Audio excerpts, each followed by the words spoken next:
નમસ્કાર વિદ્યાર્થી મિત્રો, સ્વાગત છે તમારું પોતાની યુટ્યુબ ચેનલ ગુરુજી ઓનલાઈનમાં. મિત્રો, આજે આપણે ધોરણ 8 હિન્દી વિષયનું પેપર સોલ્યુશન જોવાના છે. દ્વિતીય વાર્ષિક પરીક્ષા જિલ્લા શિક્ષણ સમિતિ પાટણ, તારીખ 17/4/2025 ગુરુવારના રોજ આ પેપર લેવામાં આવ્યું છે. જો મિત્રો તમે ચેનલ પર નવા હોય તો ચેનલને જરૂર લાઇક કરજો, શેર કરજો અને સબસ્ક્રાઇબ કરજો, જેથી આવનાર તમામ વિડીયો તમને સમયસર જોવા મળી રહે. प्रथम प्रश्न જોઈએ મિત્રો. सही विकल्प चुनकर उत्तर लिखे. प्रश्न 1, कच्छ में वायुसेना का मुख्य अड्डा कौन से शहर में है? तो जवाब आवश्य ए नलिया. दूसरा प्रश्न, किसकी मुस्कान को कोई रोंद नहीं पाएगा? तो जवाब आवश्य बी मौसम. प्रश्न 3, कर्मयोगी लाल बहादुर शास्त्री कर्म को क्या मानते थे? जवाब आवश्य बी ईश्वर. चौथा प्रश्न, हार की जीत कहानी में कौन सा मूल्य समाविष्ट है? तो जवाब आवश्य ए लोकहित. प्रश्न बी जो है, संक्षेप में उत्तर लिखे. पहला प्रश्न, डायरी और आत्मकथा का भेद लिखिए. जवाब, डायरी और आत्मकथा दोनों ही व्यक्तिगत लेखन के रूप में है, लेकिन इनमें कुछ मुख्य अंतर है. डायरी में व्यक्ति अपने दैनिक जीवन के अनुभव, विचारों और भावनाओं को लिखता है. आत्मकथा में व्यक्ति अपने जीवन की कहानी और विस्तार से लिखता है, जिसमें महत्वपूर्ण घटनाएं, अनुभव और उपलब्धियां शामिल होती है. प्रश्न बे, आपके मत से लोगों ने भगवान को किस प्रकार बांट लिया है? जवाब, कुछ लोगों ने भगवान मंदिर में तो कुछ लोगों ने भगवान मस्जिद में रहते हैं. कुछ लोगों ने अपने भगवान के लिए गिरजाघर बनाए. एक ही भगवान को लोगों ने अलग अलग ढंग से देखा है, वही उनकी अलग अलग तरीके से पूजा करते हैं. इस तरह लोगों ने भगवान को बांट लिया है. प्रश्न 3 જોઈએ. छात्रों के दीक्षांत समारोह में शास्त्री जी ने कौन से विचार व्यक्त किए? जब अलीगढ़ विश्वविद्यालय में दीक्षांत समारोह में शास्त्री जी ने छात्रों से कहा था कि भविष्य में आप कुछ भी बने, लेकिन सबसे पहले आप इस देश के नागरिक हैं. देश का संविधान आपको कुछ अधिकार देता है, साथ ही आप पर कुछ कर्तव्यों का भार भी डालता है. देश के प्रजातंत्र होने के कारण प्रत्येक नागरिक को निजी स्वतंत्रता भी मिली है. इस स्वतंत्रता का उपयोग हमेशा समाज के हित में करना चाहिए. प्रश्न 4 જોઈએ. अच्छे व्यक्ति की संगत से आपको क्या लाभ होता है?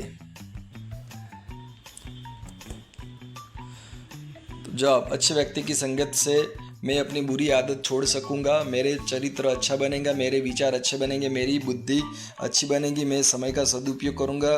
दुर्व्यसनों में धन और शरीर की बर्बादी होती है. अच्छे व्यक्ति की संगत मुझे इस बर्बादी से बचाएंगी. उससे मुझे अपने निर्धारित लक्ष्य की ओर बढ़ने की प्रेरणा मिलेगी. सभी बाधाओं को दूर करने का उपाय मिलेंगे. जीवन में सुख शांति में रहने का तरीका मिलेगा. इस प्रकार अच्छे व्यक्ति की संगत हर तरह से मेरे लिए वरदान सिद्ध होगी. प्रश्न 2, निम्नलिखित काव्य को पढ़कर दिए गए प्रश्नों के उत्तर लिखिए. तो यहाँ पे दोस्तों ये काव्य दिया गया है, आपको पूरी तरह से पढ़ना है और समझना है, और इसके आधार पे प्रश्नों के जवाब लिखने हैं. ठीक है, तो आप देख लीजिए काव्य की पंक्तियाँ क्या है. पहला प्रश्न, नाम कमाने के लिए इंसान को क्या करना होगा? तो जवाब, नाम कमाने के लिए इंसान को कुछ अलग करना होगा और कुछ अलग बनना होगा. दूसरा प्रश्न, संघर्ष करने से हम क्या कर पाएंगे?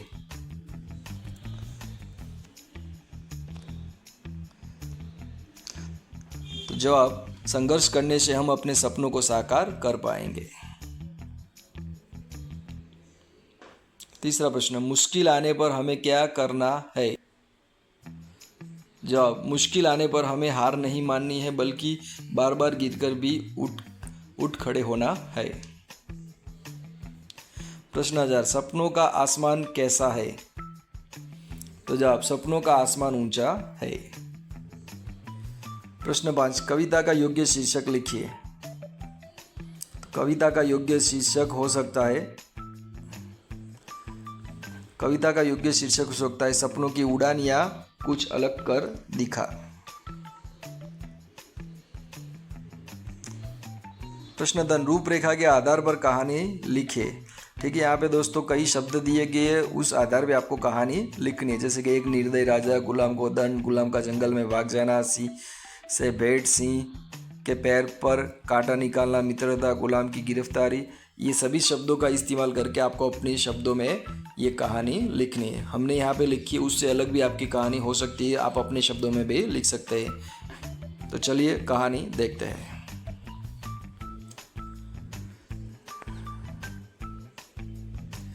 एक सच्चा मित्र। एक बार की बात है, एक राजा ने अपने एक गुलाम को किसी अपराध के लिए दंड दिया। उस गुलाम ने मौका पाकर जंगल में भाग जाने का निर्णय लिया। भागते भागते वह जंगल में जा पहुंचा, जहां उसकी अचानक एक भूखे सिंह से भेंट हो गई। सिंह ने उस पर झपट मारने की कोशिश की, लेकिन वह जैसे ही गुलाम ने सिंह के पैर को देखा, उसमें कांटा चुभा हुआ था। गुलाम ने डरते हुए सिंह के पैर से कांटा निकाला और उसकी मदद की। सिंह ने उसे कुछ नहीं कहा और चला गया। समय बीतता गया। एक दिन गुलाम को पकड़ लिया गया और राजा के सामने लाया गया। राजा ने उसे फिर से दंड देने का आदेश दिया और राजा के तौर पर उसे भूखे सिंह के सामने फेंक दिया। जैसे गुलाम सिंह के सामने आया, वह सिंह वही था जिसकी उसने जंगल में मदद की थी। सिंह ने गुलाम को पहचान लिया और उसे कोई नुकसान नहीं पहुंचाया। राजा यह देखकर हैरान रह गया। जब उसने पूरी बात सुनी तो वह गुलाम के प्रेम और दयालुता से बहुत प्रभावित हुआ। राजा ने गुलाम और सिंह दोनों को आज़ाद कर दिया। तो सीख मिलती है हमें इससे, सच्ची मित्रता और करुणा कभी व्यर्थ नहीं जाती। अच्छे कर्म हमेशा लौट कर आते हैं। प्रश्न 4, निम्नलिखित परिच्छेद का हिंदी में अनुवाद कीजिए। यहाँ पे ये दोस्तों जो गुजराती में लिखा हुआ है उसको आपको हिंदी में अनुवाद करना है। વરદરાજનો અભ્યાસ શરૂ થયો। હવે તો તેની ભૂખ અને ઊંઘ કોણ જાણે ક્યાં ચાલી ગઈ। તે રાત્રે મોડે સુધી વાંચ્યા કરતો હતો અને સવારે સૌથી પહેલાં જાગી જતો। દિવસે એ એકય ક્ષણ નકામી વગાડતો નહીં। ગુરુજી અને બીજા શિષ્યો આ પરિવર્તન જોઈને આશ્ચર્યચકિત થઈ ગયા। હવે આ ફકરાને આપણે હિન્દીમાં અનુવાદિત કરવાનું છે। તો ચાલો હિન્દીમાં જોઈએ કઈ રીતે લખાશે।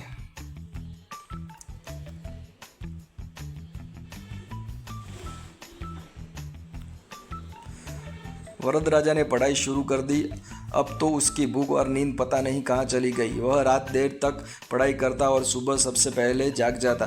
दिन में भी वह एक क्षण भी व्यर्थ नहीं गंवाता था। गुरुजी और अन्य शिष्य इस परिवर्तन को देखकर आश्चर्यचकित हो गए। प्रश्न 5, नीचे दी गई कहानी को पूर्ण करके लिखिए। तो यहाँ पे ये थोड़े शब्द दिए गए। एक गांव था, उस गांव में एक गरीब किसान रहता था। उनके 2 बेटे थे, बड़े का नाम रामू और छोटे का नाम। तो अभी एक जो कहानी अधूरी है उसको आपको दोस्तों पूरी करनी है अपने शब्दों में। एक गांव था, उस गांव में एक गरीब किसान रहता था। उसके 2 बेटे थे, बड़े बेटे का नाम रामू और छोटे बेटे का नाम श्यामू था।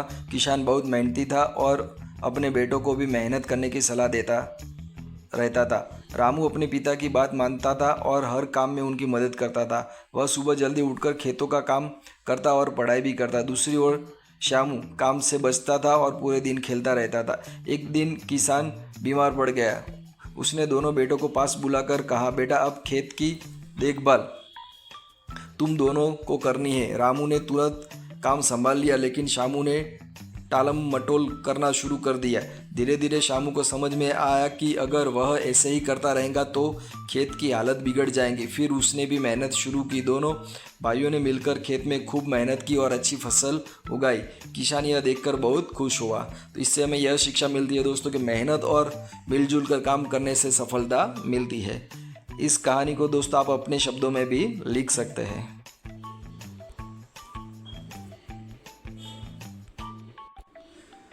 प्रश्न 6, दिए गए शब्द का उत्तर मिले ऐसी पहेली बनाइए। तो यहाँ पे दोस्तों ये शब्द दिया है बारिश, तो आपको ऐसी पहेली बनाई जिसका उत्तर बारिश आए। तो यहाँ पे जवाब लिखा है हमने दोस्तों। पहेली, आसमान में बूंद लाए, धरती को भी भिगो जाए, कभी धीरे कभी तेजी से आए, छाता लेके सब बाहर जाए, बताओ क्या है। तो इसका जवाब आएगा दोस्तों, ये जो पहेली है तो उसका जवाब आएगा बारिश। ठीक। स्वास्थ्य अधिकारी को गंदगी के बारे में शिकायत पत्र लिखे। तो इस तरह से दोस्तों आपको पत्र लिखना है। सेवा में स्वास्थ्य अधिकारी, नगर पालिका कार्यालय, शहर का नाम, यानी यहाँ पे आपको आपके शहर का नाम लिखना है। विषय, गंदगी की समस्या के संबंध में। महोदय, मैं आपके ध्यान में लाना चाहता हूँ कि हमारे इलाके में काफ़ी गंदगी फैली हुई है, नालियाँ जाम है और कचरा समय पर नहीं उठाया जाता। इससे बदबू और मच्छर फैल रहे हैं, जिससे बीमारियां होने का डर है। कृपया सफाई की उचित व्यवस्था करवाने की कृपया करें। धन्यवाद। आपका नाम यहाँ पे लिख देना है, पता लिखना है और दिनांक लिखनी है। ठीक है, ये जो खाली ब्रैकेट है उसमें आपको अपनी जो भी विगत है वो लिखनी है। प्रश्न 8, नीचे दी गई परिस्थितियों में आप क्या करेंगे इसके बारे में लिखें। तो पहला, अचानक आपके घर में आग लग जाए तो बचाव के लिए आप क्या क्या करेंगे। तो जवाब, सबसे पहले घबराए बिना परिवार के सभी लोगों को सुरक्षित बाहर निकालूंगा। अगर संभव हो तो बिजली का मेन स्विच बंद कर दूंगा। आग बुझाने के लिए पानी, रेत या अग्निशामक यंत्र का उपयोग करूंगा। तुरंत अग्निशामक विभाग यानी कि फायर ब्रिगेड को 101 नंबर पर कॉल करूंगा। धुएं से बचने के लिए मुंह पर गीला कपड़ा बांधूंगा और नीचे झुककर निकलने की कोशिश करूंगा। यदि कोई फंसा हो तो उसकी मदद के लिए पास पड़ोस की सहायता लूंगा। पाठशाला में खेलते खेलते समय आपके दोस्त को चोट लग जाए तो आप क्या क्या करेंगे। पाठशाला में खेलते खेलते समय मेरे दोस्त को चोट लग जाए तो मैं ये काम करूंगा। सबसे पहले उसे संभालूंगा और धैर्य से बात करूंगा। तुरंत शिक्षक या खेल शिक्षक को इसकी जानकारी दूंगा। यदि चोट गंभीर न हो तो पानी पिलाकर उसे शांत करूंगा। प्राथमिक उपचार फर्स्ट एड की व्यवस्था करूंगा, जैसे घाव साफ करना, बर्फ लगाना या पट्टी बांधना।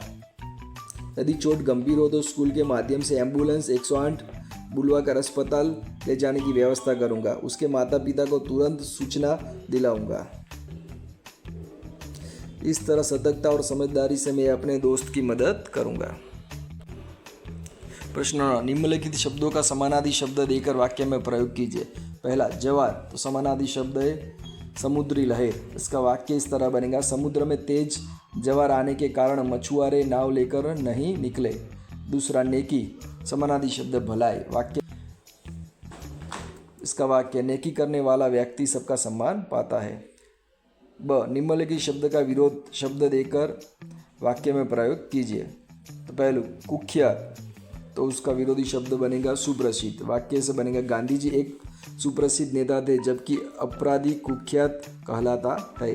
दूसरा, योग्य, तो उसका विरोधी शब्द अयोग्य। वाक्य से बनेगा, जो विद्यार्थी परिश्रम करता है वही योग्य बनता है जबकि आलसी अयोग्य रह जाता है। क, निम्नलिखित मुहावरों का अर्थ देकर वाक्य में प्रयोग कीजिए। फूट फूट कर रोना, तो अर्थ जोर जोर से और बहुत अधिक रोना। वाक्य, परीक्षा में फेल होने पर हर बच्चा फूट फूट कर रोने लगा। ड, निम्नलिखित कहावत का अर्थ देकर वाक्य में प्रयोग कीजिए। पहला, उल्टा चोर कोतवाल को डांटे। अर्थ, दोषी व्यक्ति ही दूसरे पर झूठा आरोप लगाता है। तो वाक्य, रमेश ने चोरी की और उल्टा चोर कोतवाल को डांटे जैसी हरकत करते हुए अपने दोस्त पर इल्जाम लगा दिया।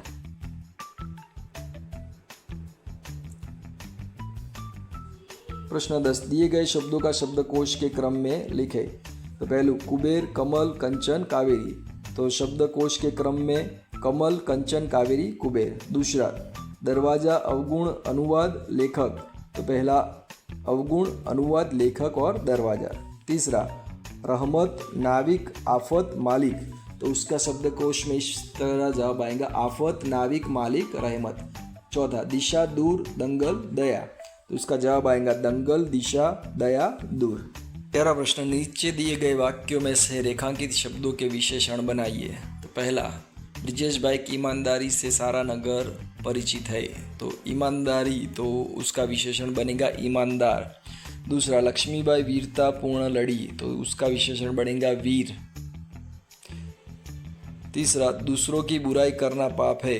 तो उसका विशेषण बनेगा बुरा। चौथा, हिमालय पर्वत की ऊंचाई देखने लायक है। तो जवाब आएगा ऊंचा। प्रश्न ब, नीचे दिए गए विशेषण का वाक्य में प्रयोग कीजिए। कर्मयोगी, तो गांधी जी एक सच्चे कर्मयोगी थे। दूसरा वाक्य, अमीर, रतन टाटा एक अमीर और दानी व्यक्ति थे। तीसरा, वफादार, शेरू हमारा वफादार कुत्ता है। चौथा, बहुत अच्छा, यह चित्र बहुत अच्छा बना है। प्रश्न ब, निम्नलिखित विषय पर निबंध लिखे। यादगार यात्रा का वर्णन। तो यादगार यात्रा का वर्णन, जीवन में यात्रा का अपना विशेष महत्व होता है। यात्रा न केवल हमें नई जगहों से परिचित कराती है बल्कि अनुभव और आनंद भी देती है। मेरी सबसे यादगार यात्रा शिमला की रही है। हम गर्मी की छुट्टियों में परिवार के साथ शिमला गए थे। पहाड़ी रास्ते, ठंडी हवा और चारों तरफ हरियाली ने मन मोह लिया।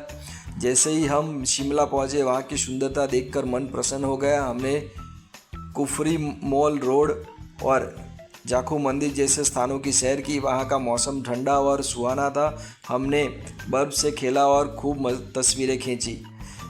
इस यात्रा ने केवल हमें प्रकृति के करीब लाया बल्कि परिवार के साथ बिताया गया समय भी अनमोल बना। यह यात्रा मेरे जीवन की सबसे सुंदर और यादगार यात्रा बन गई। निष्कर्ष, यात्रा जीवन में नई ऊर्जा और अनुभव लाती है।